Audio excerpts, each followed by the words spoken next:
On vous souhaite la bienvenue à ericlatour.com. Dans quelques instants, on vous parle du grand débrouillage du côté de la Chambre de commerce du Richelieu et de la génération XYZ, qui est en fait la jeune Chambre de commerce.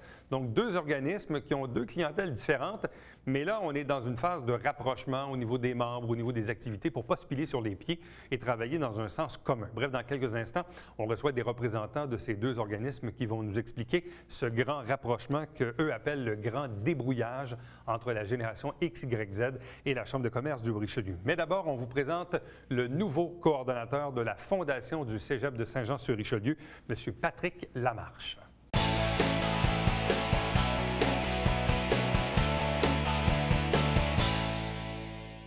La Fondation du Cégep de Saint-Jean-sur-Richelieu a maintenant un nouveau coordonnateur. Il s'appelle Patrick Lamarche. Il est avec nous. Bonsoir et bienvenue. Bonsoir. Félicitations, nouveau mandat, nouveau défi. Merci. Oui. Qu'est-ce que c'est la Fondation du Cégep? Dans les dernières années, l'ancien coordonnateur, qui était Michel Gauthier, évidemment, on le recevait presque 1 à 2 fois par année pour parler des levées de fonds, des activités bénéfices et tout ça. Mais en gros, c'est quoi la Fondation du Cégep? La Fondation, naturellement, de son appellation, amasse des fonds, des dons, surtout. Sous deux facettes plus précises, donc avec des activités bénéfices et avec des partenariats où on va chercher des dons à différents organismes, que ce soit des entreprises, que ce soit les villes, ainsi de suite. Bon. Qu'est-ce qui vous a porté à soit poser votre candidature, ou je ne sais pas c'était quoi le contexte, mais qu'est-ce qui fait que vous vous retrouvez là aujourd'hui?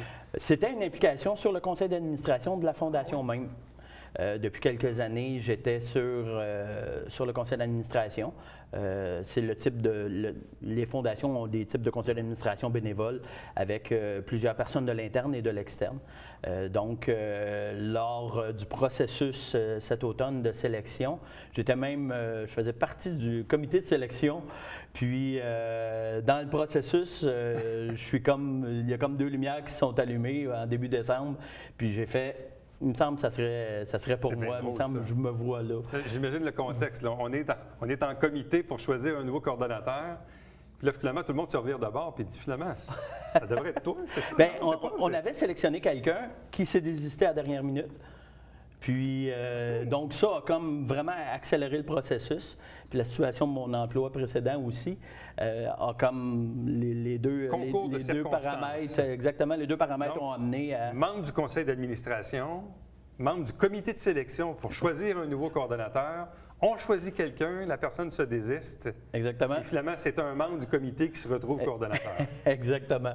Qui de mieux que l'interne pour bien connaître un organisme. Bon, vous avez travaillé longtemps en représentation publicitaire, à la radio, au journal. Oui. Parlez-nous un peu de votre feuille de route, votre curriculum. Effectivement, quelques années en représentation. Aussi toujours de concert avec la direction des ventes dans ces médias-là. Précédemment, travailleur autonome en immobilier, courtier immobilier, plusieurs années comme courtier immobilier. Après, après peut-être 7-8 ans à temps plein en immobilier, l'appel de nouveaux défis et la vie familiale aussi m'a amené à regarder. Puis c'est ce qui m'a amené vers la représentation, direction des ventes en médias. Bon, est-ce que vous êtes un ancien élève du Cégep? Qu'est-ce qui fait que vous étiez membre du CA de la Fondation?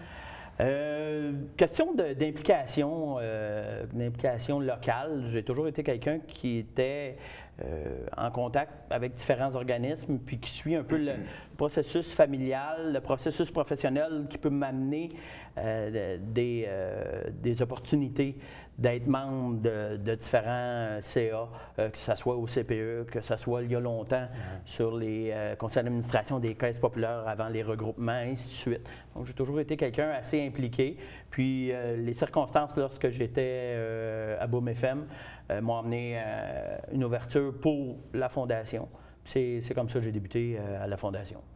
Bon, quelle est votre connaissance de la région de Saint-Jean-sur-Richelieu? Je suis quelqu'un de très local. Mes parents habitent encore à Sainte-Anne-de-Sabrevois. J'habite moi-même ici avec ma petite famille depuis 2005. après quelques années, presque 5 ans dans la région de Québec pour le travail à ce moment-là. Ah oui. On est revenu dans le coin. Donc, je suis quelqu'un qui connaît bien le coin. Je ne suis pas allé au cégep de Saint-Jean, mais je suis quelqu'un qui a fait son secondaire ici, son primaire dans la région. J'ai été élevé dans le coin, je suis un gars du coin. Là. Bon. Évidemment, la Fondation, ça a un peu changé parce que même il y a longtemps, on appelait ça le Fonds du développement du cégep. Il y a eu un changement d'appellation il y a quelques années où c'est devenu la Fondation du cégep. Évidemment, un des gros dossiers qu'on a eu à traiter dans les dernières années, c'est toute la construction du fameux stade. Exactement. Où la Fondation a été grandement impliquée, a tissé des partenariats avec la communauté. C'est quand même une infrastructure sportive qui est tout à fait incroyable. Pour ceux qui allaient voir les géants il y a 20-30 ans, je vous mets au défi d'y retourner maintenant avec l'infrastructure qu'on a. Ça a changé le portrait là, des équipements au cégep et la Fondation a joué un rôle majeur là-dedans. Là. Effectivement, mon prédécesseur, Michel Gauthier, a fait un très bon job de partenariat avec les hautes instances du cégep pour créer tout ce qui est la recherche de fonds pour pouvoir accomplir de concert avec la Ville, de concert avec la commission scolaire. Donc, c'était un projet qui avait plusieurs entités et qui a amené quelque chose de très bien, qui est très apprécié des étudiants, mais très apprécié aussi des différents organismes à la Ville qui vont utiliser le stade, effectivement. Bon, quand on regarde d'ailleurs les grands enjeux de la Fondation, on dit, bon, soutien, développement de 15 programmes d'études, réussite scolaire. Un 16e nouveau. 16e, oui, le nouveau sur l'architecture. Technologie de l'architecture, effectivement, annoncé par le ministre la semaine dernière. Donc, la Fondation vient en soutien au programme du cégep. Donc, je présume que si un prof ou la direction du cégep vous appelle, dit, bon, ben là, c'est beau, le gouvernement nous paie ça, mais évidemment, il nous manque un petit quelque chose. C'est là qu'on passe une commande à la Fondation, c'est ça? Effectivement. Je vous dirais, on peut diviser peut-être en 3 facettes plus majeures la façon qu'on va supporter les programmes. Donc, lorsqu'on tombe dans certains programmes techniques qui ont de plus vieux équipements et que les fonds du gouvernement, à ce moment-là, ne sont pas assez élevés pour faire le renouvellement, même avec ce qui se fait dans le marché. Donc, pour aider les étudiants à aller chercher des équipements récents pour qu'ils puissent être à jour lorsqu'ils vont tomber sur le marché du travail. Donc ça, c'est une des facettes plus majeures de la Fondation. On a aussi le support pour différents programmes, donc ce qu'on appelle le tirage mobilité. Donc tous les programmes où, pour des raisons de nécessité de cours, ont besoin d'aller faire différents voyages. À ce moment-là, il y a un tirage qui est créé, qui est chapeauté par la Fondation. Donc, il y a 2-3 facettes là, sous lesquelles on va supporter les besoins. Donc, soutien et développement auprès de 16 programmes d'études, la réussite scolaire, l'amélioration des lieux physiques, technologie de l'information, l'octroi de bourses d'excellence, d'encouragement, de persévérance. Donc, les bourses d'excellence également, vous êtes là. Soutien du milieu de vie dynamique au cégep, financement des stages d'études à l'étranger. Donc, quand vous parlez des voyages. Exactement. Aide financière, ça, je ne savais pas ça. Aide financière auprès de dépannage versé aux étudiants qui ont des difficultés financières. Ça, je ne savais pas ça, mais la Fondation joue un rôle là-dessus aussi. Effectivement, de concert avec le service d'aide financière du cégep, la Fondation va fournir des fonds qui vont être gérés par le département d'aide financière, mais qui vont venir supporter lorsque les étudiants, exemple, peut-être une situation plus typique, un étudiant qui va être en attente de retour d'impôt.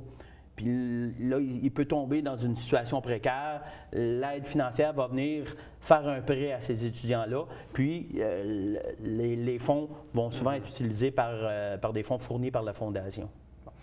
C'est quoi les activités que vous avez dans une année? Bon, là, vous arrivez, ça fait 6 semaines, vous prenez un peu en compte les dossiers, mais combien on tient d'événements ou c'est quoi les partenariats qu'on tisse dans une année pour aller chercher les sous nécessaires au roulement de la Fondation? En frais d'événements, on a spectacle bénéfice qui s'est passé justement là, fin février. On a tournoi de golf qui sont plus des événements à l'externe pour aller chercher des fonds, pour donner une visibilité à la Fondation aussi. Plutôt à l'interne, on va chapeauter les organisations des galas d'excellence, différentes, je cherche le terme là, Gala Excellence, les bourses, tous les galas de bourses qu'on va remettre aux étudiants. Donc, à l'interne, on est plus présent là. Naturellement, comme je disais tantôt, le tirage mobilité, qui fait partie, c'est une de nos grosses activités qu'on chapeaute. Et il y a l'établissement de partenariats avec des entreprises qui auraient intérêt à venir aider nos étudiants. Exemple, dans les programmes comme soins infirmiers, dernièrement, on a eu un bon apport d'une entreprise pour l'aide à l'achat d'équipements, au renouvellement, comme je vous disais tantôt, d'équipements pour aider les différents départements. Bon an, mal an, la Fondation dispose d'un budget de combien? Dans le fond, combien d'argent on récolte et on dépense dans une année, là, généralement, à la Fondation? Généralement, comme je vous disais, ça fait 6 semaines, je commence à maîtriser un peu les dossiers. On parle peut-être d'entrées d'argent qui tournent entre 200 et 250 000 de nouvelles entrées d'argent par année. À ce moment-là, on calcule les bénéfices des activités. C'est pas 250 000 de dons directs. Donc, il y a l'organisation de ces événements-là. Et on redistribue, je vous dirais, entre 75 et 80 de nos fonds. Le principe d'une fondation est souvent l'accumulation pour des besoins à venir ou sur des termes plus longs, 3 ans, 5 ans, des projets majeurs ou des besoins qui se répètent et qu'un donateur dit, bien moi, pour les 5 prochaines années, je vais donner tel montant en aide financière, en bourse ou des dons ponctuels comme la revitalisation d'un espace utilisé par les étudiants ou ainsi de suite. Là. Donc, nouveau mandat qui commence. Et là, dans le fond, c'est quoi qui est le plus difficile quand on commence un mandat comme ça? C'est maîtriser ce qui a été fait auparavant. Parce que malgré qu'on est membre du CA, on laisse la machine rouler sans trop poser de questions ou en tout cas sans ébranler la structure. En entrant comme coordonnateur, on s'assure de bien maîtriser ce qui a été fait pour assurer une continuité et aller encore plus vers le développement pour notre fondation. Donc, la Fondation du Cégep de Saint-Jean-sur-Richelieu a donc un nouveau coordonnateur en la personne de Patrick Lamarche. Merci beaucoup. Bonne chance. Bienvenue, merci.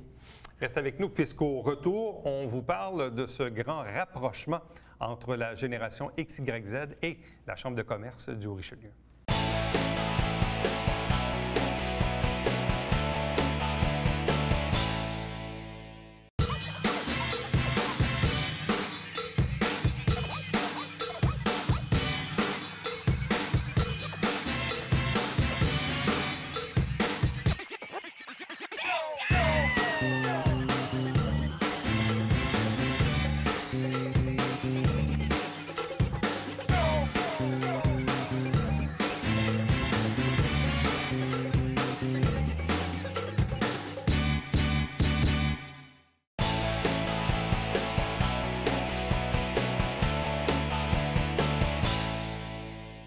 Certains parlent d'un grand débrouillage, d'autres d'un grand rapprochement entre la Chambre de commerce du Haut-Richelieu et la génération XYZ, qui est en fait la jeune Chambre de commerce.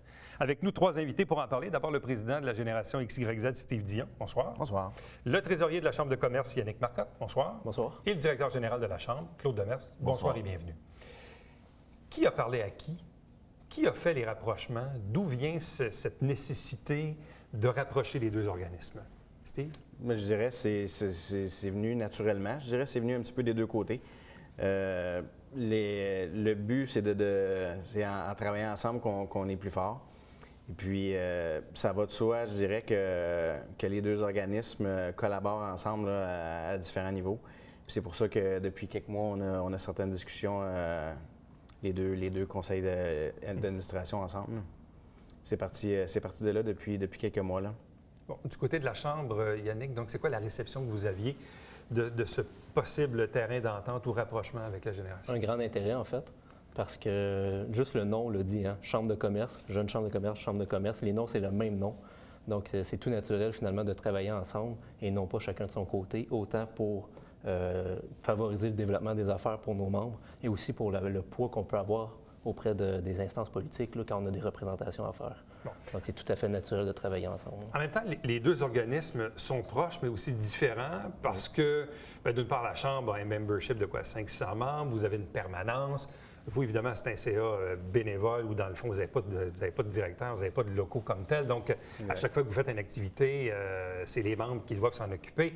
Donc, évidemment, les proportions sont différentes. Sauf qu'en même temps, je me rappelle, à une époque, la Chambre avait comme une section jeune, si on veut. Puis après ça, ce qui est un peu devenu la génération par la suite. Claude, comment on peut, dans le quotidien, rapprocher ces deux organisations-là?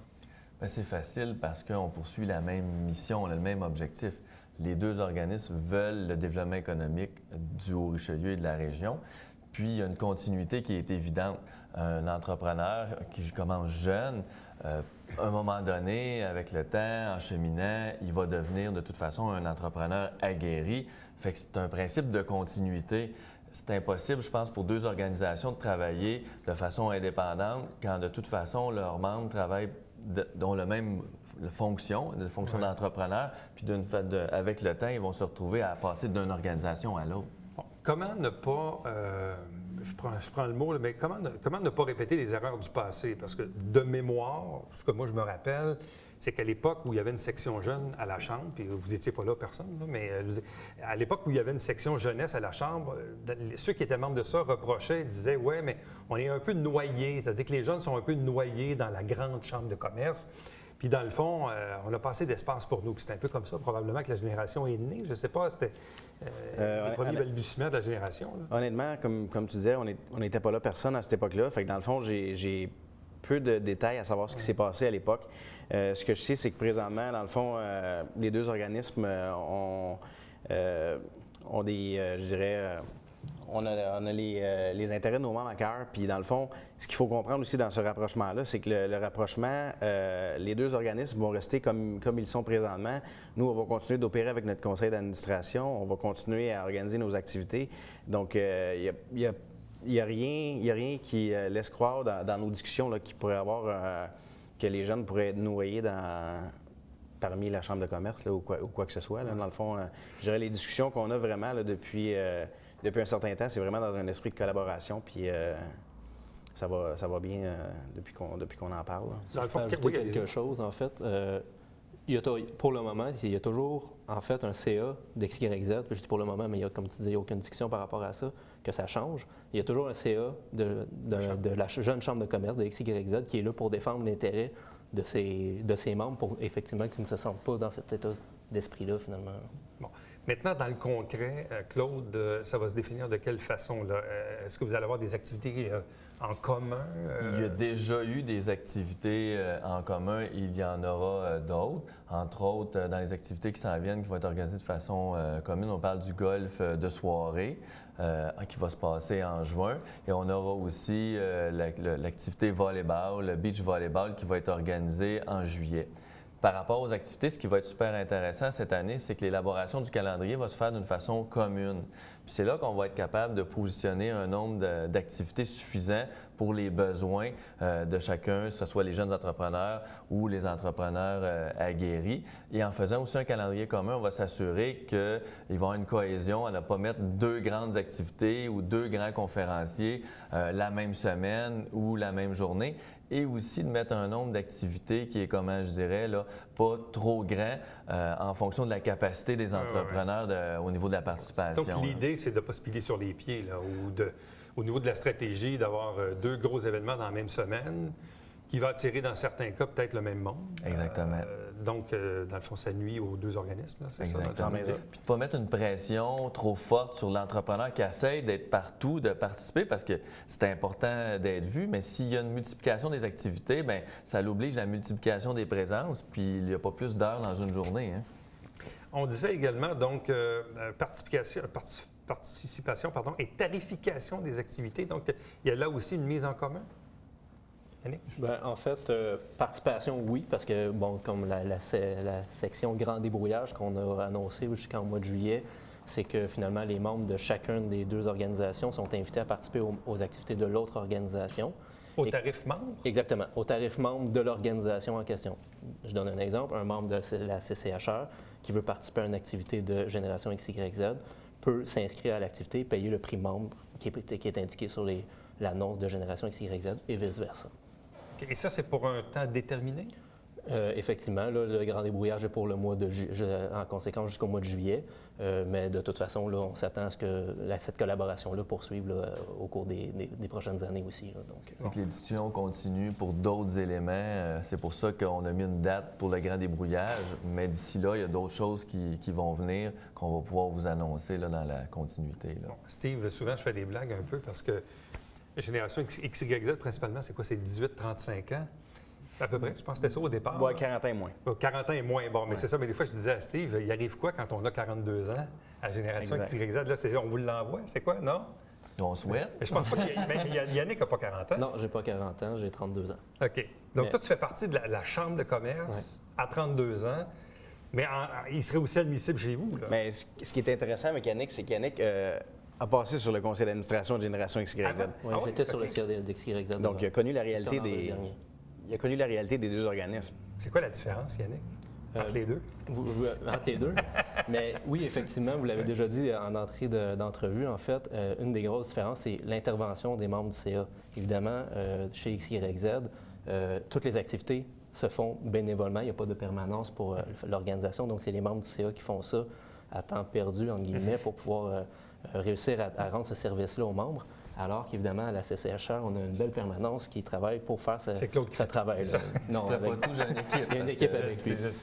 Par contre, ce que ça permet de faire, c'est que du côté de la CCHR, en tant que membre du CA, on est capable de se positionner beaucoup plus pour la représentation de nos membres, autant au niveau du commerce ou bien faire des représentations politiques, ce que du côté des XYZ est peut-être un peu plus difficile par manque de temps, entre autres.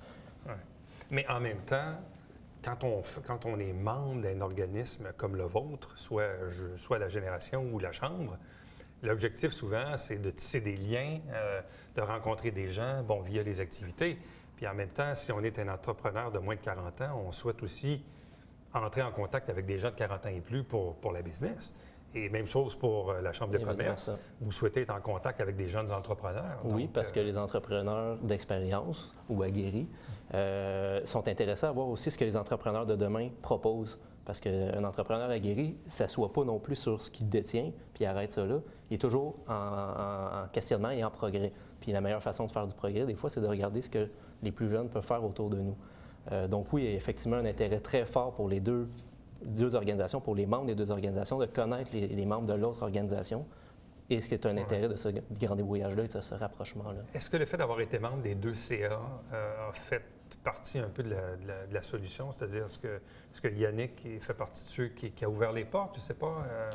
Quand je disais tantôt qui a parlé à qui, là?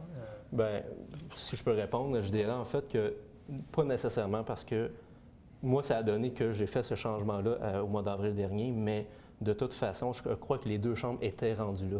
Autant les membres du CA de XYZ que les membres du CA de la CCHR, ça faisait déjà partie des discussions avant ça, puis il y avait déjà un intérêt, autant pour les membres que les membres du CA.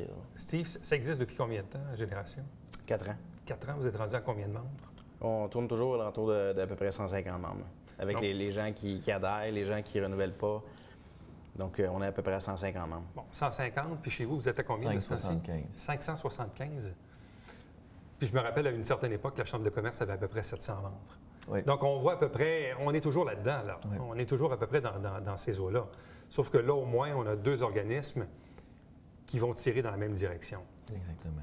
Pour le bénéfice de tout le monde. Là. Exactement. Est-ce que ça devenait un peu agaçant parfois à la longue? Je ne sais pas. Est-ce que ça créait des conflits ou des malaises? Je ne sais pas. Le dédoublement de façon large, surtout je parle au niveau de la multiplication des activités, ça devenait agaçant au sens large de la problématique. Nous, dans le fond, l'action qu'on fait, puis avec Génération XYZ, ça répond à une demande et un besoin des entrepreneurs. Est-ce qu'on peut-tu juste tous travailler en collaboration pour éviter qu'on ait à participer à 18 activités par mois? Puis dans notre plan stratégique, au niveau de la Chambre de commerce, on a identifié un élément, on l'a priorisé au niveau justement de la collaboration puis du rapprochement de d'autres organisations. Puis on pensait que commencer avec Génération XYZ, c'était la plus logique puis la plus stratégique. Bien, à vous trois, merci beaucoup. Donc, meilleure des chances. Donc, on le rappelle, grand débrouillage, et ce n'est pas le grand débrouillage de super écran, ni de la télévision du Richelieu, mais bien de la génération XYZ et de la Chambre de commerce du Richelieu, qui donc, à partir de maintenant jusqu'au 31 juillet, où les membres des deux organisations vont pouvoir participer aux activités de l'autre organisme au tarif membre, sans compter d'autres activités que vous avez nommées, bien sûr, puis on verra évidemment dans l'avenir comment ça va se terminer et se positionner. Donc, à vous trois, merci beaucoup. Bonne chance. Merci. Restez avec nous. Au retour, on vous présente le Babillard quotidien.